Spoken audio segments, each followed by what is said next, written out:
आइए स्टार्ट करते हैं हम ये आज का नया लेक्चर अर्थ में अप्लाइड अर्थ मैथमेटिक्स का, जिसमें आप देख रहे हैं चैप्टर है आपका स्ट्रेट लाइन।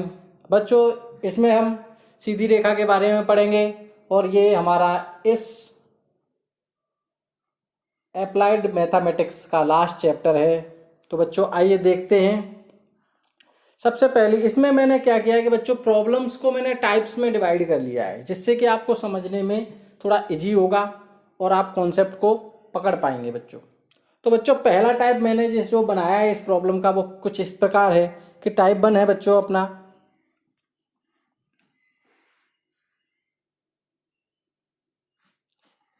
दो बिंदु ले रखे हैं बच्चों मैंने x1, y1, z1 और दूसरे बिंदु के कोऑर्डिनेट से मेरे x2, y2, z2 से होकर जाने वाली सरल रेखा या सीधी रेखा का समीकरण पूछा है आपसे। तो कैसे निकालेंगे वो आपके लिए फॉर्मूला यहाँ पे राइट डाउन है बच्चों।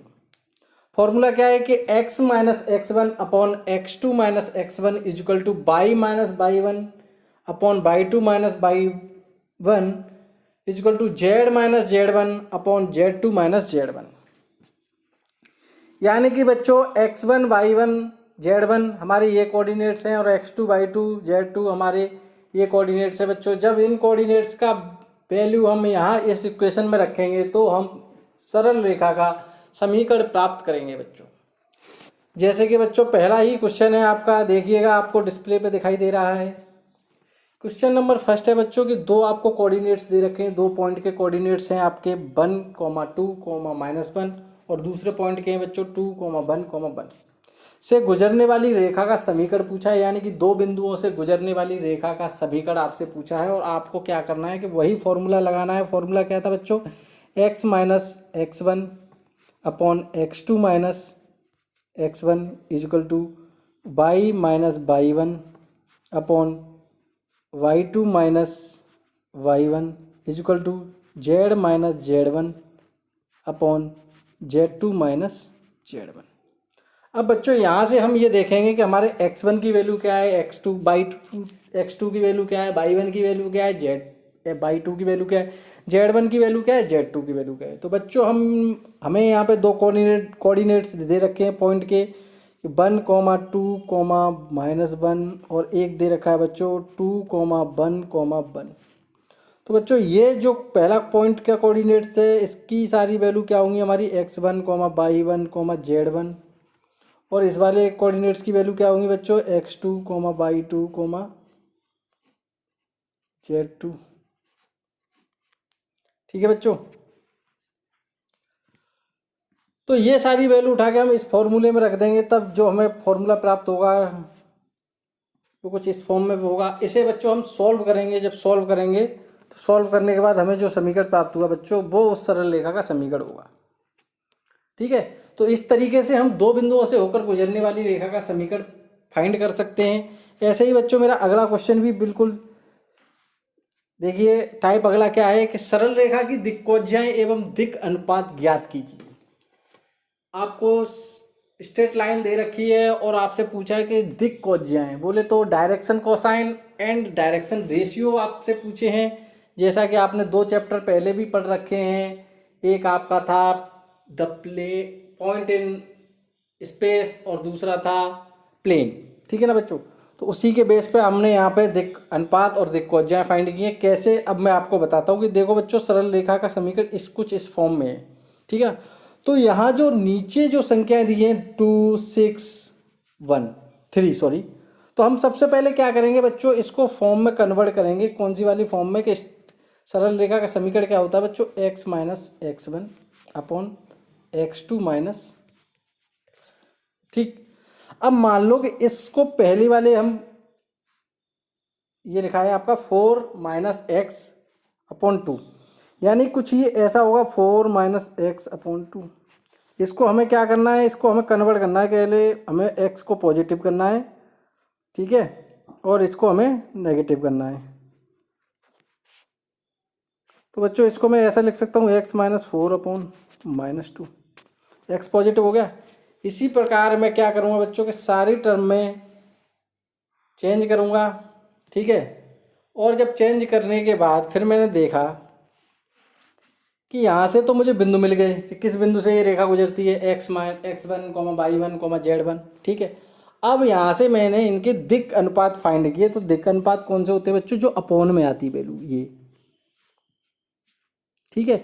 यानी कि आप कह सकते हो कि x minus x1 upon L is equal to y minus y1 upon M is equal to z minus z1 upon N. कुछ इस तरह की फॉर्म में आपकी स्टैंडर्ड फॉर्म होती है, उसमें आपकी दिक् को जाए आप फाइंड कर सकते हो। तो बेटा दिक् अनुपात आपने यहाँ से फाइंड किए, क्या है आपके कि एल की वैल्यू आपकी क्या है -2, एम की वैल्यू बच्चों क्या है 6 और एन की वैल्यू -3। तो यहाँ से हम इसके दिक् अनुपात फाइंड कर लिए हमने -2, 6, -3। बच्चों जब दिक् अनुपात हमें फाइंड हो गए तो दिक् कोज्याएं फाइंड करना बहुत ईजी है बच्चों। दिक् कोज्याएं एल का फॉर्मूला होता है बच्चों L is equal to A upon under में A square plus B square plus C square. अब बच्चों ये आपकी दिक् अनुपात हैं और एल दिक् कोज्याएं फाइंड करनी है। तो ए यहाँ पे क्या है आपके, यानी कि ये आपकी वैल्यू दी है ए की, बी की और सी की। तो जब ए बी सी की वैल्यू दी है बच्चों तो आप क्या कर सकते हो,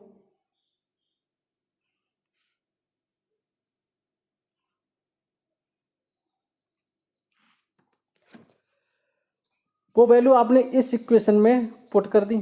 जब इस इक्वेशन में पुट कर दी बच्चों तो इस इक्वेशन में पुट करने के बाद आप यहाँ से एल की वैल्यू फाइंड करोगे। आपने एल की वैल्यू फाइंड कर ली यहाँ से -2/7, ठीक है। इसी प्रकार आप क्या करोगे, एम की वैल्यू फाइंड करोगे। एम की वैल्यू फाइंड करने के लिए आपको फॉर्मूला लगाना पड़ेगा b/रूट में A square plus B square plus C square.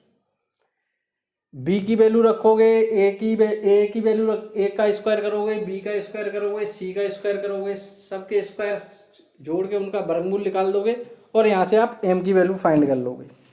इसी प्रकार क्या करोगे, आप एन की वैल्यू फाइंड कर लोगे बच्चों। तो एन की वैल्यू भी कैसे निकल आएगी कि c/रूट में A square plus B square plus C square. तो यहाँ से आप एन की वैल्यू फाइंड कर लोगे बच्चों। तो इस तरीके से हम सरल रेखा के दिक् अनुपात और दिक् कोज्याएं फाइंड कर लेते हैं बच्चों। अब बच्चों हम आगे बढ़ते हैं और आगे देखते हैं कि नेक्स्ट क्वेश्चन हमारा टाइप क्या है। कि नेक्स्ट टाइप है आपका बच्चों कि थर्ड टाइप आपका ये बन रहा है कि यदि सरल रेखाओं के बीच का कोण थीटा हो तो, यानी कि दो सरल रेखाएं हमें दे दी हैं, कौन कौन सी, कि x minus x1 upon a is equal to y minus y1 upon b1 is equal to z minus z1 upon c1। बच्चों इसी प्रकार दूसरी रेखा का समीकरण है अपना x minus x2 upon a2 is equal to y minus y2 upon b2 is equal to z minus z2 upon c2।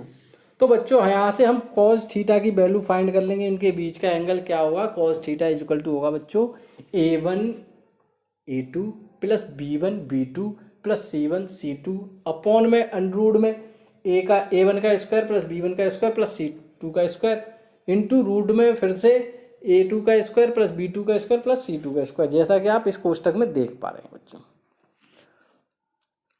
अब बच्चों क्या किया कि उसने आपसे कंडीशन दे रखी है अगर क्वेश्चन में कि रेखाएं परस्पर लंब होंगी तो क्या कंडीशन बनेगी कि आपका ये इक्वल टू किसके बराबर आना चाहिए, 0 के। यानी कि a1 a2 plus b1 b2 plus c1 c2 का सम है, गुणा करने के बाद वो कितना आना चाहिए, 0 के बराबर आना चाहिए बच्चों।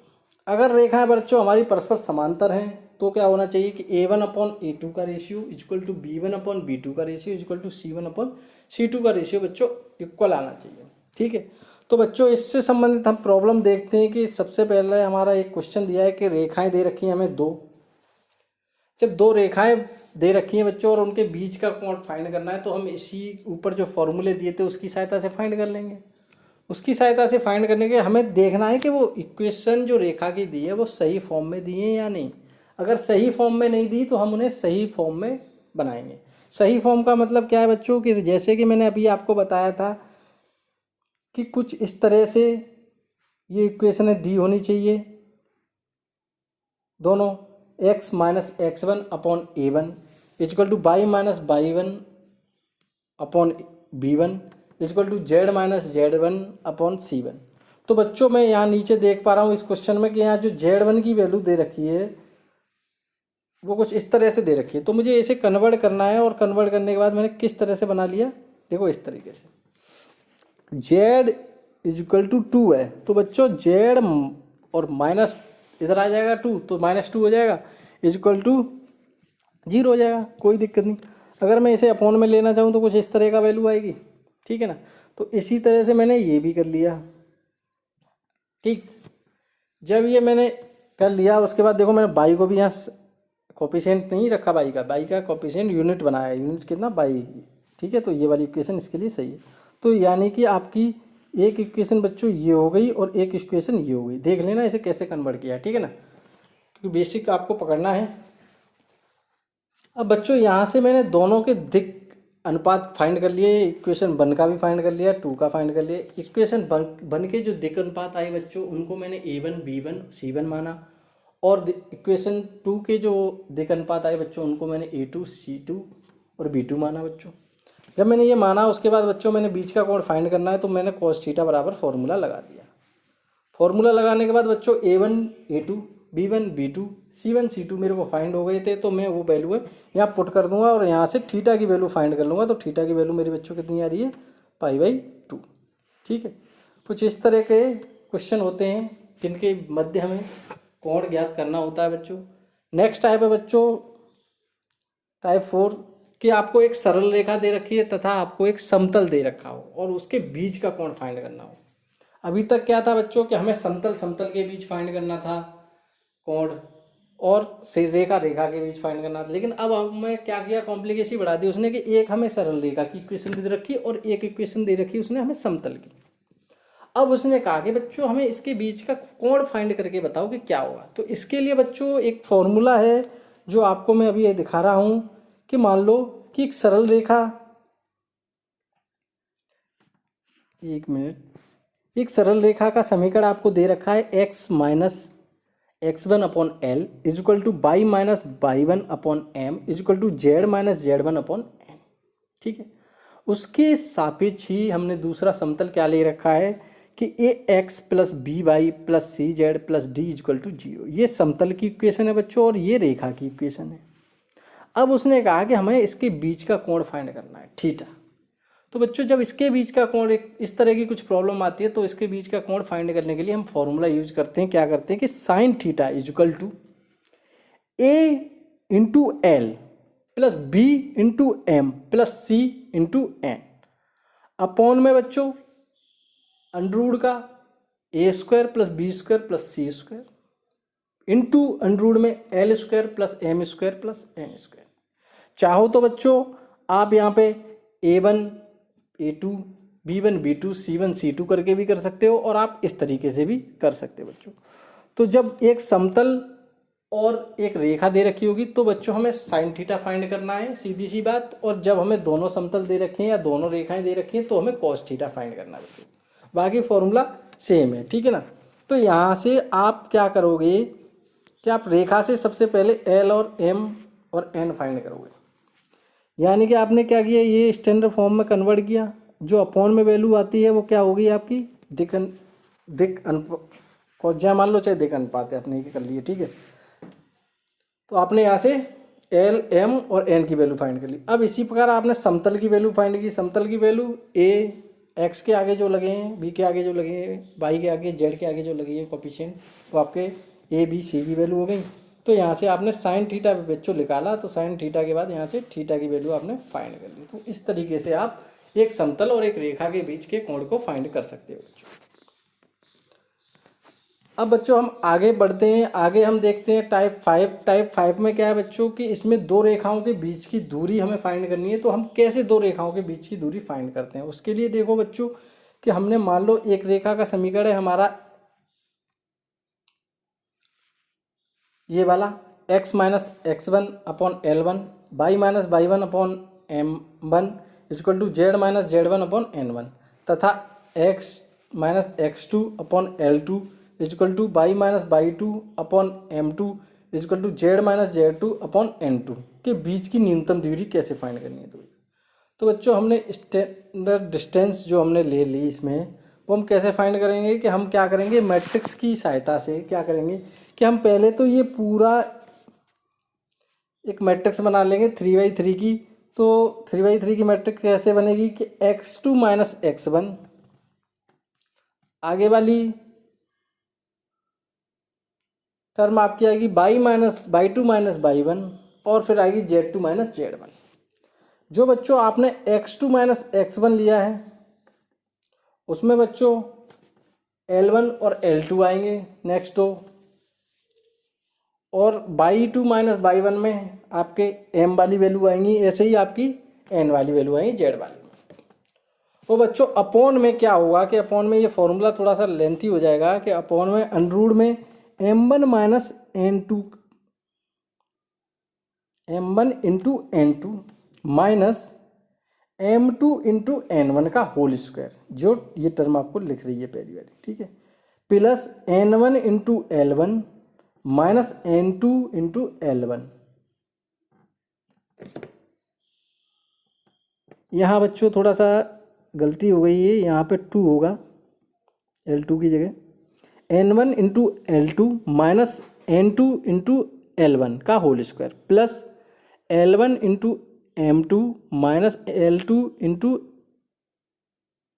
m1 का होल स्क्वायर। बच्चों इस फॉर्मूले की सहायता से आप इनके बीच की दो रेखाओं के बीच की दूरी फाइंड कर सकते हो बच्चों। यानी कि ये आपकी दो रेखाएं दे रखी हैं, जैसे कि अगले क्वेश्चन में देख ही रहे हैं आप। यहाँ से आप L1 M1 N1 और L2 M2 L2 की वैल्यू फाइंड कर लो, और वो फॉर्मूला आप यहाँ पुट करके, ये सीधा सीधा क्वेश्चन है आपका, तो यहाँ से आप ये वैल्यू लगा लो बच्चों। ये आपकी वैल्यू आएगी कुछ इस तरीके से, ठीक। नेक्स्ट टाइप है बच्चों आपका कि उस बिंदु के निर्देशांक ज्ञात करें जहां पर रेखा समतल से मिलती है। यानी कि रेखा दे दी है जो आपके समतल की इक्वेशन से मिल रही है। तो यानी कि आप क्या करो, इसे इक्वेशन 1 मान लो, और यहाँ इक्वेशन 1 मान के आपने क्या किया कि